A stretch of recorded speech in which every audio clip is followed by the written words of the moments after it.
Throat Law. Assalamualaikum warahmatullahi wabarakatuh. Kali ini kami akan memaparkan materi yaitu dampak perang dagang Amerika dan Cina.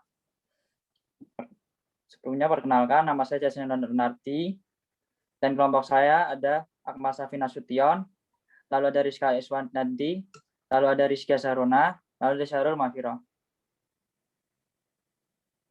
Yang pertama adalah perjanjian internasional akan dijelaskan oleh teman saya Rizkia.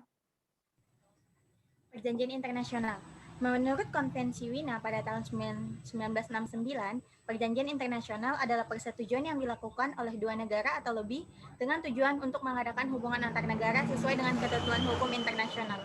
Sedangkan menurut hukum Indonesia, yaitu Undang-Undang Nomor 24 Tahun 2000, perjanjian internasional suatu perjanjian yang disebut apabila memenuhi 4 persyaratan.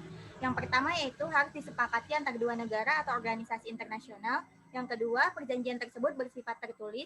Yang ketiga, harus memiliki hak dan kewajiban, serta harus sesuai dengan ketentuan hukum internasional. Selanjutnya, bagaimana dampak perang dagang Amerika dan Cina bagi masing-masing negara akan disampaikan oleh Rizkia dan Akmal.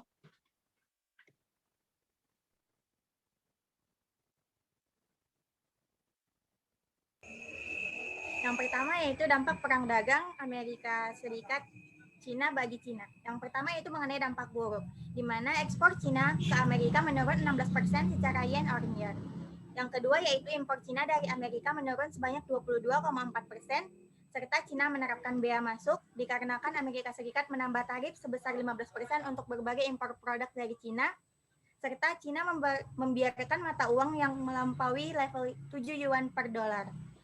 Yaitu dampak baiknya, pertama, Cina membela hak dan kepentingan nasionalnya sendiri, perekonomian Cina memiliki ketahanan yang kuat, potensi besar, energi yang tinggi, juga kemampuan yang semakin kuat dalam menghadapi serangan dari luar. Perekonomian Cina memiliki momentum positif untuk mempertahankan pertumbuhan yang sehat, serta prospek perekonomian Cina sangat cerah. Yang selanjutnya dampak perang dagang Amerika Serikat Cina bagi Amerika. Dampak buruknya yang pertama adanya ketimpangan di pasar dalam negeri karena banyaknya produk-produk Cina yang dikenakan tarif tinggi. Yang kedua, kesenjangan sosial bagi warga negara AS yang biasanya memakai produk-produk dari Cina, terutama warga AS yang keturunan Cina. Yang ketiga, kehilangan target negara ekspor dalam komoditi AS, seperti kedelai yang dimana ekspor terbesar AS ialah Cina. Dampak baiknya, yang pertama pengurangan defisit AS, yang kedua meningkatkan penggunaan produk-produk hasil dalam negeri, dan yang ketiga meningkatkan wibawa negara saat mendeklarasikan perang dagang.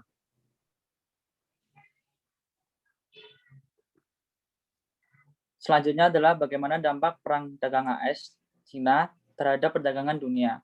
Dampak dari perang dagang Amerika Serikat dengan Cina pada global ialah mengurangi porsi perekonomian global sebanyak perekonomian Swiss. Hal tersebut diungkapkan oleh Direktur Pelaksana IMF, Kristalina Georgieva. Pada tahun 2020, besaran tarif yang sudah berlaku atau diumumkan bakal membuat pertumbuhan ekonomi global merosot 0,8%. Angka tersebut setara dengan perekonomian Swiss.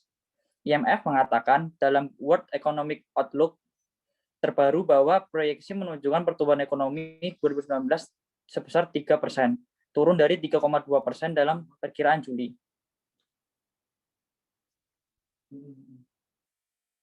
Selanjutnya, bagaimana dampak perang dagang Amerika dan Cina bagi Indonesia akan disampaikan oleh teman saya, Syarul. Bagaimana dampak perang dagang Amerika dan Cina bagi Indonesia? Yang pertama ialah ekspor Indonesia akan tertekan. Kenapa? Karena Direktur Riset Core Indonesia, Fitra Abdullah menjelaskan, perang dagang yang terjadi itu dapat makin mempersulit Indonesia untuk melakukan ekspor. Sebab ketika perang dagang terjadi, negara itu akan mengurangi produksi yang berdampak Indonesia selaku eksportir bahan baku. Eskalasi perang dagang akan mempersulit Indonesia mendorong ekspor. Di samping itu, perang dagang tersebut juga dapat membuat negara lain menyasar Indonesia dalam melakukan impor sejumlah barang yang sebelumnya dikirim ke AS atau Cina. Hal itu memanfaatkan keterbukaan perekonomian Indonesia sebelumnya. Menteri Keuangan Sri Mulyani Indrawati juga mengakui perang dagang ini memperlemah ekspor Indonesia yang kemudian berdampak pada neraca perdagangan Indonesia. Yang selanjutnya ialah pengaruhi pertumbuhan ekonomi. BPS atau Badan Pusat Statistik mencatat laju pertumbuhan ekonomi RI mencapai 5,05% secara tahunan atau year on year di kuartal 2 2019. Angka itu melambat dibandingkan kuartal yang sama di tahun sebelumnya, yakni 5,27% year on year. Akibat menurunnya produksi dari Cina menyebabkan ekspor bahan mentah dari Indonesia ke negeri tirai bambu ikut menurun. Allahu Akbar. Hal yang paling pokok untuk meningkatkan pertumbuhan itu yaitu meningkatkan investasi supaya orang bekerja, supaya orang berpendapatan, agar ada ekspor serta kemudian perdagangan.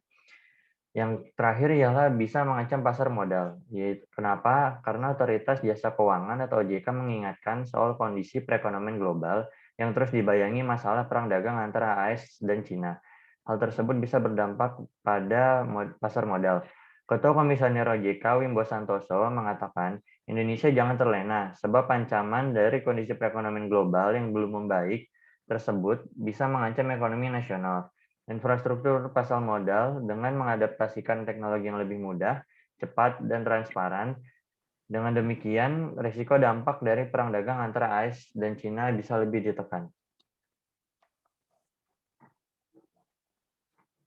Sekian pemaparan materi dari kelompok kami. Bila ada kesalahan kata, mohon maaf. Assalamualaikum warahmatullahi wabarakatuh.